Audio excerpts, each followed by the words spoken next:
अच्छा गुरुजी, एक तो आप ये बताएं कि हमारे यहाँ पे दीपावली के आसपास कुज्जियों में एक अन्न भरने का या धान भरने का रिवाज रहता है, तो उसमें वो लड़कियों से नहीं भरवाया जाता, तो इसके पीछे क्या वजह है?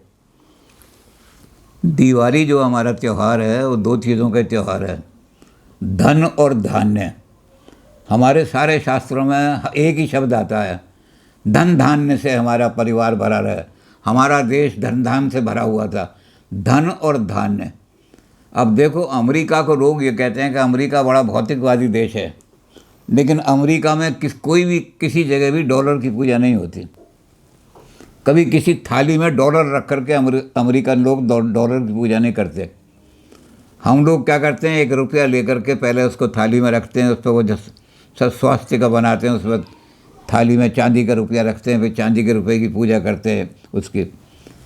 तो हमारे यहाँ धन को बड़ा ज़रूरी माना गया है, धना धर्मा तथा सुखम।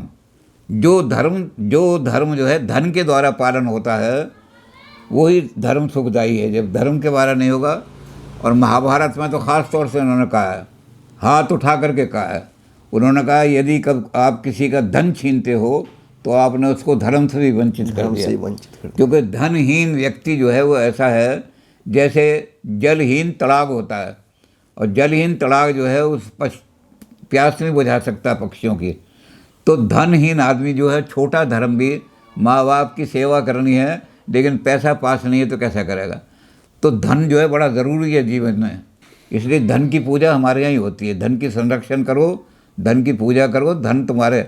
और धान्य हमारे घर में बहुत होता है। ये धान्य का तो ये हरियाणा जो है अभी आज से नहीं, पहले से ही इसको वेद में भी इसको धान का कटोरा ही माना गया है कि धान का कटोरा, धन और धान्य यहाँ। तो ये धन और धान से हम घर को भरते हैं उस दिन, यही लक्ष्मी की पहचान है। आप धन की पूजा करो और धान्य से घर को भरो। तो धान्य जो होते हैं उनको लेकर के, उसकी खीलें लेकर के, और जितने पुरुष होते हैं वो क्या करते हैं, वो छोटी छोटी कुलियाँ, हमारे यहाँ छोटी छोटी कुलियाँ रखी जाती हैं। लेकिन जो बड़े बड़े आदमी वो क्या करते हैं, इतने बड़े बड़े वो रखते हैं करुए, इतने बड़ी बड़ी हांडियाँ रखते हैं वो। तो वो बड़ी बड़ी हांडियों में, ख़ास तौर से यहाँ जो बनियों के घर हैं बड़े बड़े, उनमें इतनी बड़ी बड़ी हांडी रखी जाती है, और उसमें मुट्ठी से वो जो हैं वो भरते हैं। उसके अंदर फिर बतासे या खिलौने को खांड के डाल देते हैं, तो वो भरते हैं, उसको अच्छी तरह से भर देते हैं, भाई भर दे अच्छी तरह।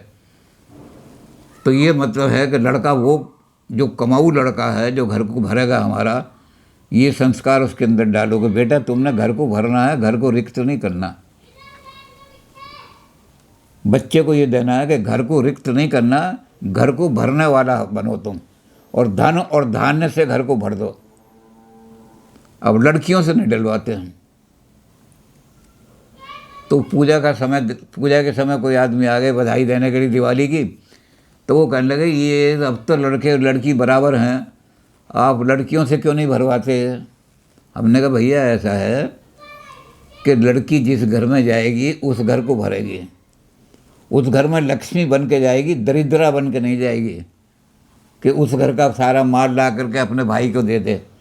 तो पिता का घर जो है लड़की नहीं भरेगी, और पिता भरवाएगा भी नहीं लड़की से अपना घर, अपने बेटों से भरवाएगा। लड़की को कहेगा बेटी जिस घर में तुम जा रही हो वहाँ गृह लक्ष्मी बन के जाना, उस घर को तुम भर देना। तो लड़की वो घर भरेगी जाके, हमारा घर नहीं भरेगी। उस घर लड़की को संस्कार दो कि जिस घर में तुम जा रही हो, तुम जा कर के अगर वहाँ दरिद्र भी हो तो तुम उस घर को भर देना। तो लड़की वो घर भरेगी, उसको कह देते बेटा वो घर है तुम्हारा, असली घर तो वो है, जीवन भर तुमने वहीं निभाना है। ये आर्य देश की कन्या है, ये हिंदू जाति का गौरव है। इसकी मिसाल दुनिया भर में कहीं मिलना और असंभव है। ऐसी लड़कियां जो बाप के घर नहीं बल्कि अपने जिस घर में जाती हैं और लक्ष्मी बन के जाती हैं, उस घर को भर देती हैं। तो ये आर्य जाति की कन्या है ऐसी, और हिंदू जाति का गौरव है कि जिस घर में जाएंगी उस घर में अगर रोटियां भी खाने को नहीं मिल रही, भूखे मर रहे हैं, तब भी वो उस घर को ऐसा बना देगी कि लक्ष्मी से भरा हुआ घर। तो इसलिए लड़की को हम कहते हैं कि तुम वो घर भरना जा कर के बेटी।